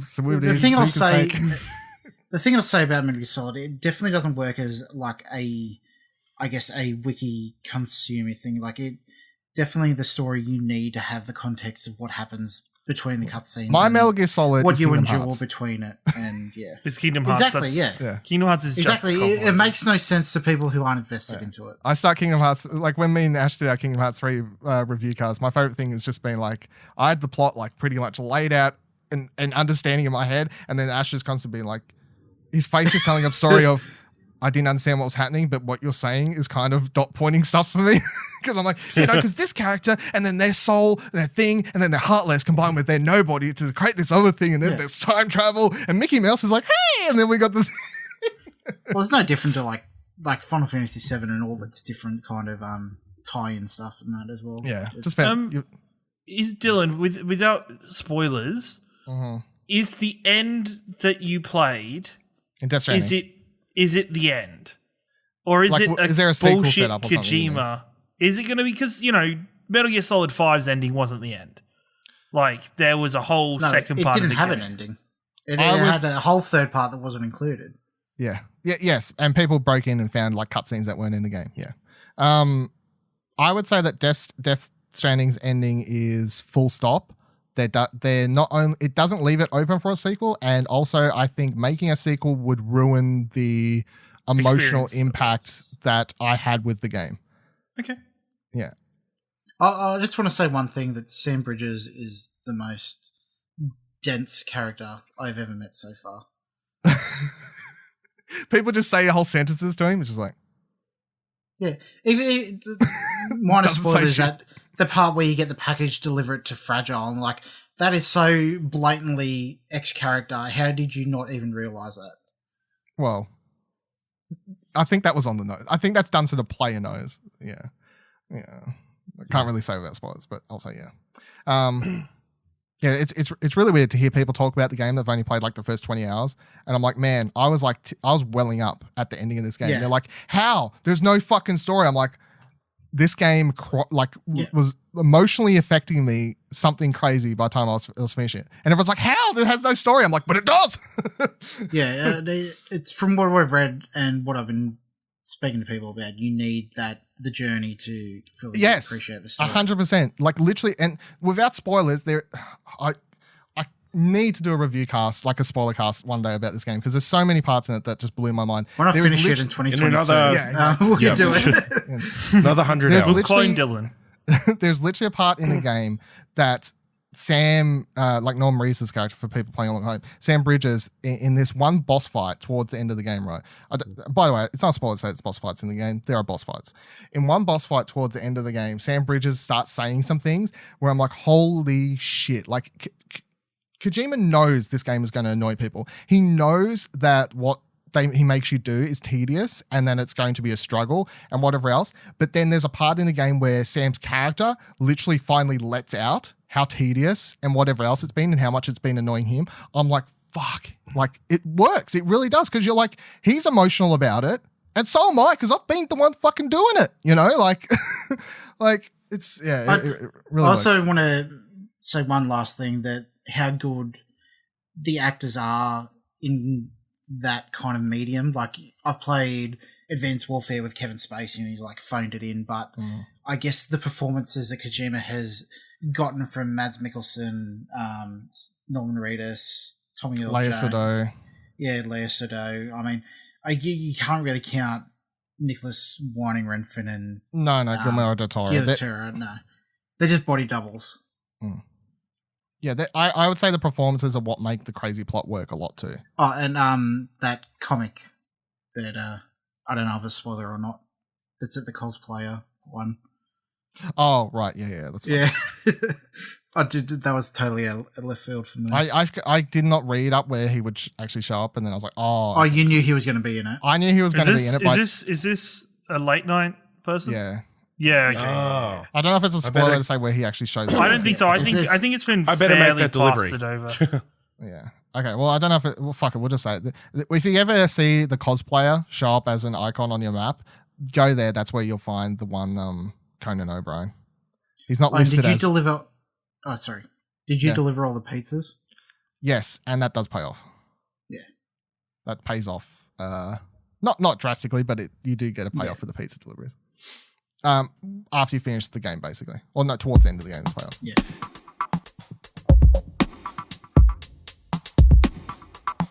All right, so let's get into the main topic. Thought the main topic is going to be a lot lighter, a bit of fun, just a few bits and shits and giggles because this thing happened this week that was going off on Twitter.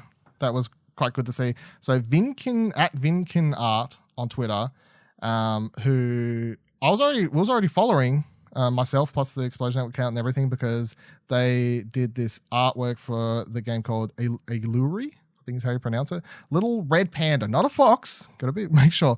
Little red panda game that we saw at PAX 2 years ago, and it was there last year, and it was there this year as well. They did the art on that game, and this week on Twitter, with the release of Pokemon coming up, they posted this tweet saying, "G'day, with the hype of Pokemon Sword and Shield right around the corner, care to have a look at an Aussie Pokemon game, Pokemon Yeah and Pokemon Nah? Set in the region of Australia, players will experience the unique land of Down Under. This thread will have art for Yeah and Nah." So I thought, because up to the release of Pokemon Sword and Shield, we kept talking about the Pokemon here and rating them out of 10, basically. I figured we're going to go through their lovely Pokemon creations for the original Pokemon game here, and we're going to vote them. Yeah or nah? Of the ultimate system. And I will say they've done amazing. Like this seems a lot for like a spare time It just activity. keeps going. Like you'd expect a little bit of concept art for Pokemon, but there's a decent amount of Pokemon in this game, in these pictures. A lot. I mean, it's so much that if there isn't a rip-off mobile game in the next couple of weeks, I'll be very surprised. I'll be surprised if it's not out. Correct me if I'm wrong, but there's been an Australiana kind of Pokemon thing done before, hasn't there? I know people have kind of done it, but this is, I would say, the best one I've seen personally. Most detailed, I think. People have put up like sort of short things before anyway. So I'm just going through the Twitter thread here. We're going to go over the Pokemon. We're going to vote yeah or nah on the Pokemon. We're not going to vote on solo forms either because like they've done them like evolution wise. You're going to vote yeah or nah for the full triple form. We're not saying the first form's great, second form shit, third form shit or whatever. And that's what we're going to do here. If you want to play along at home, go bring up the Twitter thread on at Vinkin Art to see the Pokemon as well. Or I think Kieran's actually looking through the Kotaku article because he hates Twitter for some reason. No, I'm on Twitter for this one. You're on Twitter now? Okay. Yeah, I'm on Twitter for this one. Okay. You were just being a whinging person when. Okay, so yeah, that's what I got to do. Yeah. So firstly, in this game, they say introducing Bruce, Bazza, and Sheila, Shazza, the protagonists of Pokemon Yeah and Pokemon Nah. They're customizable, of course. I'll play concepts of them later. My only reason to do this segment is just so I could say Pokemon Yeah, Nah, do a bunch of Australian accents. Yeah. So then they say, meet Skippy, the completely legit and real kangaroo Pokemon with incredibly strong kicks and powerful boomerang tail. Skippy and their evolutions are a fantastic companion to have on the outback. So Skippy, I'd say, looks like, it's like a Pokemon version of a kangaroo. And then as the forms come, so the first form Skippy, and then you got Wallaboom as the second form, and then you got Kangarang as the final form. It's a grass and fighting type, ultimately fitting for a kangaroo, of course. Round table, I'm going to go from left to right on my screen as we vote along here. Ash. Yeah. Kieran. Yeah. Sheree. Yeah. Nicholas. Nah. Really? Yeah. Oh. The first Yeah. evolution looks cute, but the other two just haven't sold me. The first forms are always cute, but then they start getting more serious. They're always cuties. Leave them alone. I'm giving this one a yeah because if I think about Pokemon in Australia, I definitely feel like a kangaroo Pokemon like that is. I don't Necessary. love Kangarang. But Wallaboom I think looks fucking cool as shit. Wallaboom But they've all Looks too got much like, boomerangs. They're awesome. in different places. Yeah. Looks like the middle Charmander one. That's okay. Charmeleon, Charmeleon was yeah. also cool. No, Charmeleon's a shit word, the worst form of Charmeleon. Yeah. It's Take true. that. Take that to the bank. Next one, Meat That's why it's so angsty. Scorched. Hey, it was better than War Turtle. Nobody wanted to fucking be War Turtle. You fucking You skip shut your that. dirty whore it's mouth. Skip Cute. that evolution. It's a cutie. Fucking go from Squirtle straight to Blastoise. Fuck. What the Your fucking? evolution. Why do you let Kieran on this show? He just spouts fucking shit all show. Jesus Christ! The first time he just fucking pulls up a chair on the couch, and Ashley is too sick to be fucking arcade couch Ashley, and I'm copping it. This is fact. Ash leaps back and he's like, ugh. All right, next one. Meet Scorch, the also very real red-bellied black snake Pokemon. Scorch and their evolutions are explosive fire types who are temperamental but always keen to have a good time and party hard. Don't wake up his sleep, however, they had a big night. So, yeah, the first form is Scorched, who looks like I don't really know how to describe it, some sort of like lizard thing, I guess. Yeah, lizard thing. His sleep is the next form, and then the final form is Venslisk, I guess. And the final form is a fire/poison type. Ashley. Nah, should be a firefighting. Wow. Kieran. Nah, bruz. Shree. Nah. Nick's like, yeah. Nah, there's too many fucking legs for a snake. You fucking- Yeah, I'm going to go nah on this one as well. I don't like the final form. I think the first two are fine, but I don't like the final form, really. Like, too much fire on it, I think. To the point it looks like it's weighing itself. Fire in the It looks like fire. it's weighing itself down somehow. Like Look, it's do we really need more fire in Australia? No, we don't. At the moment, definitely don't. Our next one. Meet Pladdle, the too good to be real platypus Pokemon. Pladdle and their evolutions are helpful Pokemon with a beaut of a mullet. They can be found saving tourists from beaches and reminding people to slip, slop, and slap. So the first form, Pladdle, just basically looks like a cute platypus. The second form, Bogano, looks like a Psyduck, I guess, kind of. It looks like he's going to beak try and to sell everything. someone some used cameras. And He's its a final, bogan. yeah, he's got the good mullet. And then the final form, Bondiver, with the ultimate mullet happening with what seems like a big ass surfboard for a tail, I guess, is a water, just a full on water type. It's the only one that doesn't get any cross out of what I guess would be the starters here. Ash. Yeah. Yeah. Karen. Fuck yeah! All right, you only get two of those the whole show now, so you've used one. Oh, okay. Sheree. Okay. Yeah. Yeah. Nick. Nah. Fuck off, Nick. You fucking bullshit opinions off this fucking couch. Are you serious? Seriously, yeah. This is an What's the easy. problem? This You is need to easy. put game. together- Easy, yeah. The type of yeah. animal that inspires it, what they look like. He looks like he's wearing a singlet. He's got a mullet, and it's I like understand the idea, Bogan, but I Bondi. just don't like the design Come of on, get it together. He gets a bit pudgy in his teenage years, and then fucking puberty kicks in. He fucking bulks up. I Not love realistic, it. This but is yeah. my favorite. This is top of the list so far. This one. Favorite 'Cause Pla- starter. Yeah, Pladdle's cute. Pagano looks cool. Bondiver looks like old mate, just ready to say, "Hey, what's going on, Cobber? Enough, much, mate. How you going? Yeah, fucking Nah, BB fuck you stubby up. over here. Fuck Fuck you you. up. Blow you on you, mate. Yeah. What are you listening to? Silverchair. Oh dear! Don't make us kick you off the couch, mate. Yeah, this is the starter I'm picking. All right, moving on. You're gonna like the now next one. Now for the Pokemon of Australia, Richard. Here's the bin chicken Ibin. But it's not all as it seems. The thing evolves into a 2-meter tall nightmare called Huntsmare that truly gives the horrifying wildlife in Australia justice. It's based off a real spider, I swear. So Ibin, the bin chicken, looks like a bin chicken, basically. And then Huntsmare just looks like a fucking spider, and it's horrible. Ash. Normal poison, by the way. Nah. I don't want one of those. Kieran? How do you go from bin chicken to spider? Nah. Shree? I'm conflicted. This is Why? a yeah-nah one. Nah. Because the Ibin is kind of cute, and then the Huntsman's Yeah. like, fuck It's nah. scary as fuck, yeah. I say yeah-nah for this one. Nick? Yeah, with a catch. I think they should have been 2 separate Pokemon as opposed to a With no evolution. evolutions, like just Yeah, as standalone. it kind of makes no sense that a bird evolves into a spider. I was The just design of double-checking them the I tweet. like. Oh, yeah, it does evolve. Yeah, I was just double checking their way. Like, here's 2 separate ones in the same place. No, they do evolve. Yeah, so I'm saying nah as well because Ivan's cute, but I would never want that Huntsman thing. Give me fucking nightmares. Just stop it from evolving. Yeah.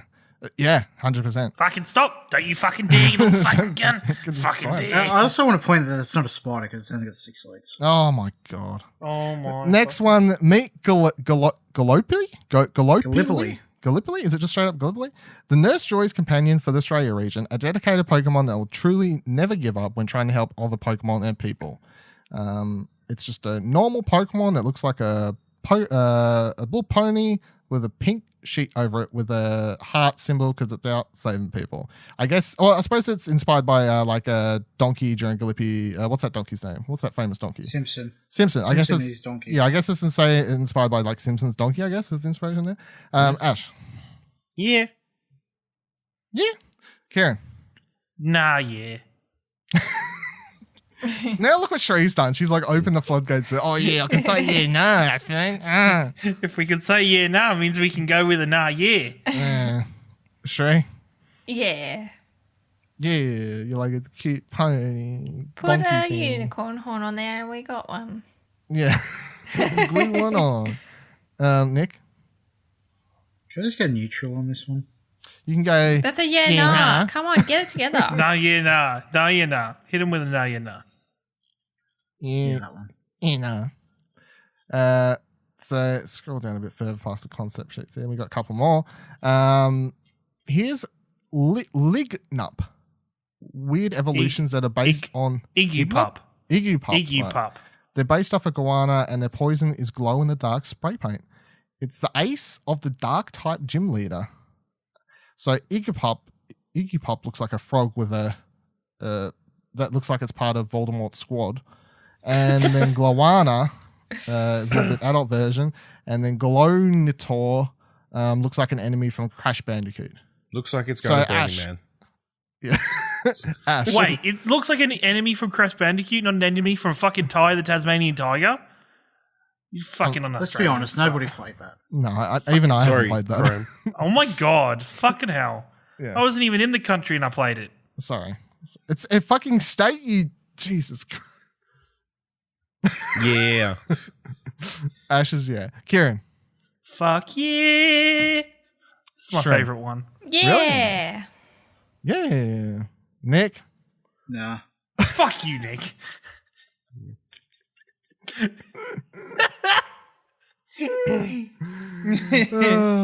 I'm saying yeah. It's fun. I like it. A little spray paint. Kind of fun. Papaya? Yeah. The evolution is Papaya. inspired by Anzac traditions with poppies, but also the primordial deity in Greek mythology, hypnosis. Hypnos. I was waiting to see how long it took for Kieran to be like. the papaya, the first form is a flower thing that looks like a mushroom, poppy. but with A flowers. poppy, mate. Come on. Just looks like Or just a straight poppy, up like because it's just fucking straight up poppy? Anzac Day. Okay, I didn't know. Okay, yeah, you're probably right. Let's be honest. You're probably right. Not probs, right? Like we are. Probs, you're probably right. Heard it first. Dylan hates Anzacs. Hates our veterans. Wow. Doesn't buy Um, poppies on Remembrance Day. I don't, but that doesn't. But you didn't even do the minute silence at 11 o'clock. I don't. Oh, well, I guess she's right. Memlora is the next one. Looks like just a bigger version. And then Internets is it's like a great. It kind of reminds me of the current Pokemon that's in Pokemon. Gladiator. The current Pokemon that's in Pokemon. Yeah, The current Pokemon. Starts with G. Pikachu. Starts with G. Not Bulbasaur. Gladius. Snorlax. Gardevoir is what it looks like. That's what Machoke. it looks like. Looks like Gardevoir. Yeah. I know what you're She saying. knows what I'm on about. Yeah, it's a grass ghost type. as well. Geodude. Shut the fuck up, Ash. What's your vote? Yeah, nah. Kieran. Nah, yeah, nah. Oh my God, Shree. Yeah. Nick.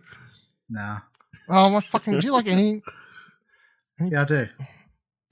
here? Next one. The next one's going to be his biggest reaction. You reckon? No, it'll be yeah, the here we ones go. after. Okay, continue. Drop Bear are a terrifying Pokemon not many live to tell the tale of in the Pokemon that drops from the trees. A distant cousin of the Komala. People are unsure how such a thing exists to the softer, cuddlier one. Drop Bear is based off a very rare animal you've been warned, says the tweet. Drop Bear looks like a Drop Bear, if everyone knows what a Drop Bear looks like. It's a dark Pokemon. Ash. Nah. Kieran. Nah. Shree. No, this thing's going to eat my face off. Yeah. Doesn't look like a Nick. drop bear at all. Nah, it looks too much like Eradicate. I'm going Nara as well. Don't need these things. I don't know if it fits in with the artistic aesthetic so far. I don't know. It looks too different. The hair looks like it's too wide. It should be more like curlier, I guess. As if it was dropped from something. Yeah, outrageous.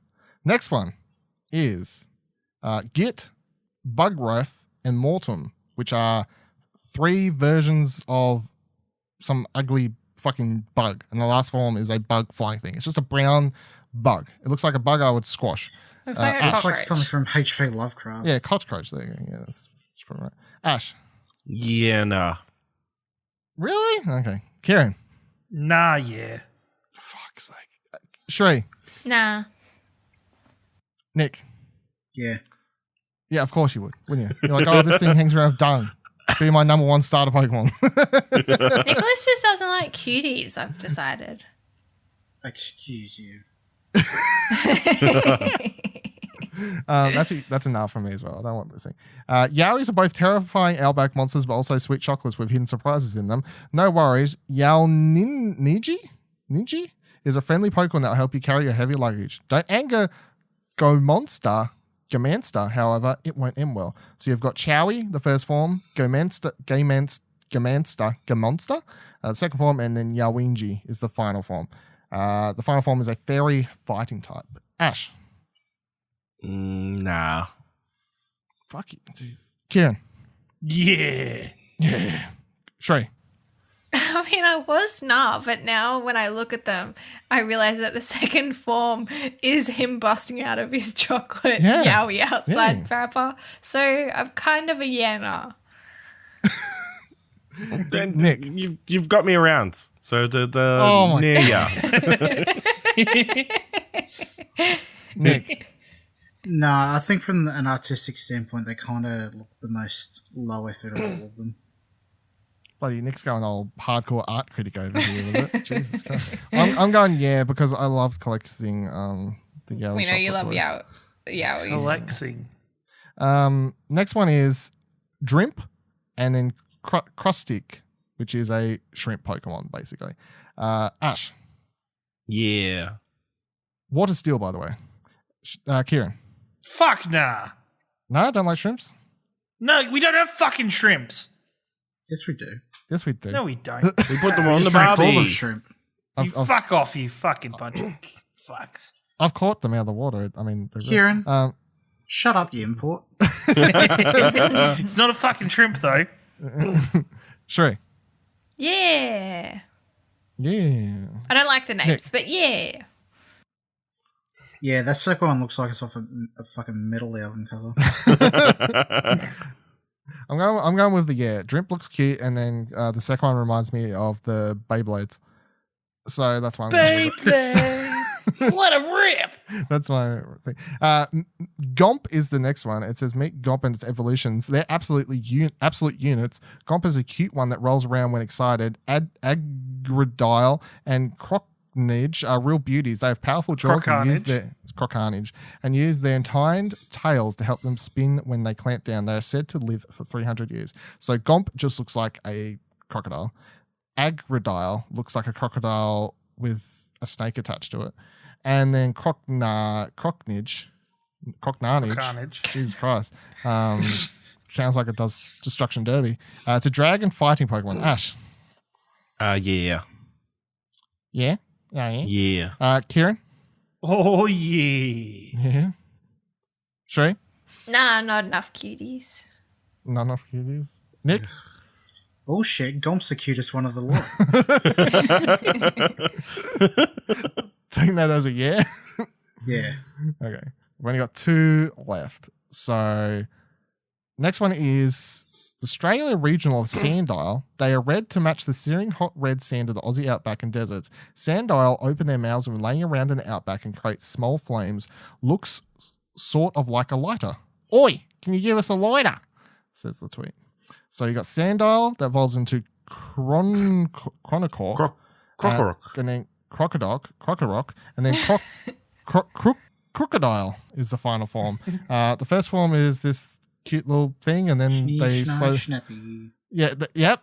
Snip, snap, snappy. Oh my God, I listened to that. I had to listen to that in fucking high school all the time with my German teacher. Oh my, you've done it now. I did had to. She put it on all the time. We had to sing the song.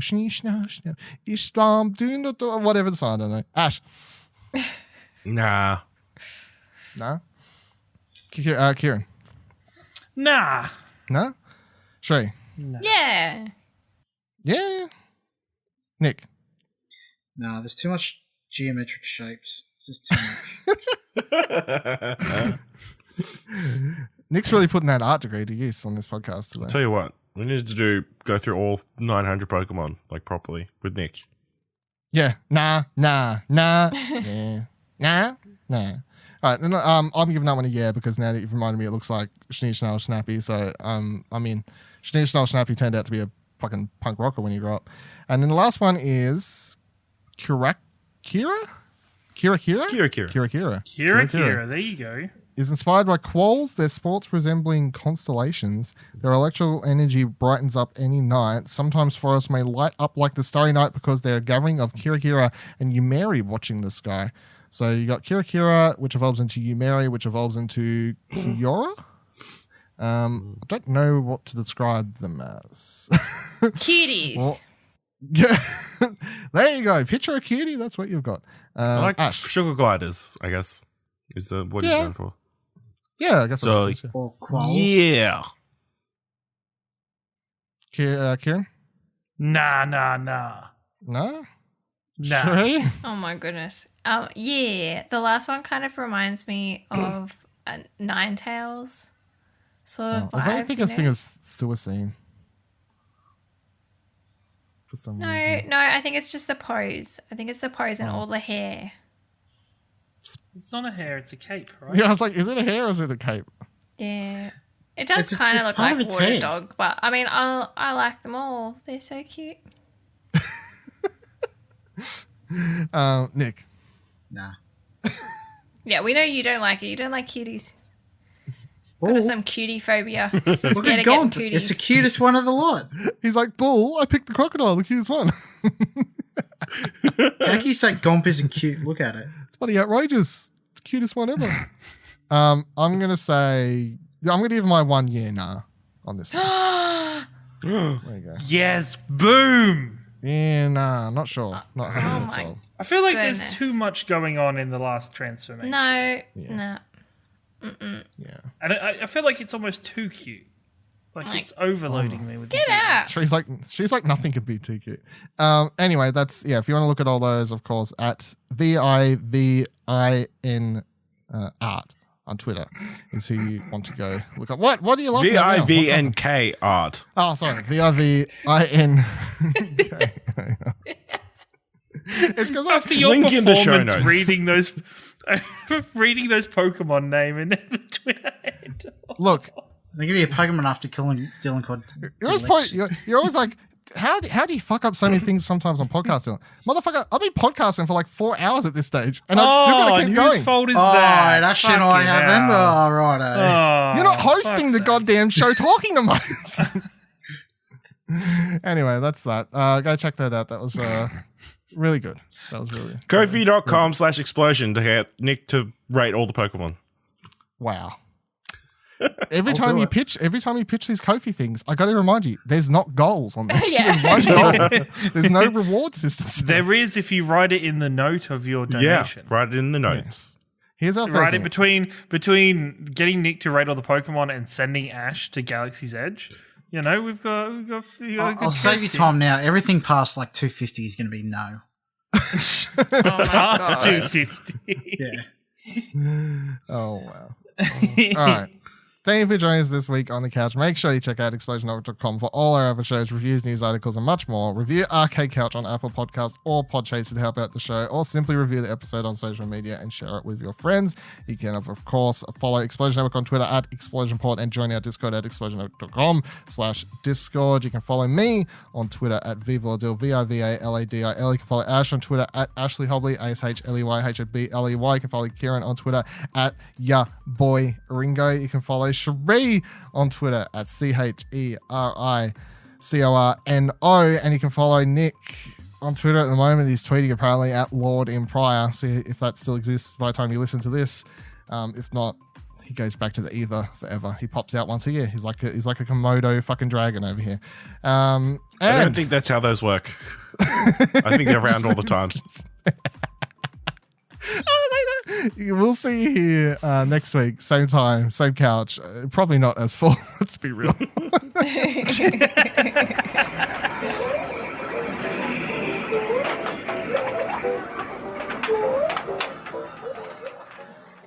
We should make it so it's just Ash and Dylan next week.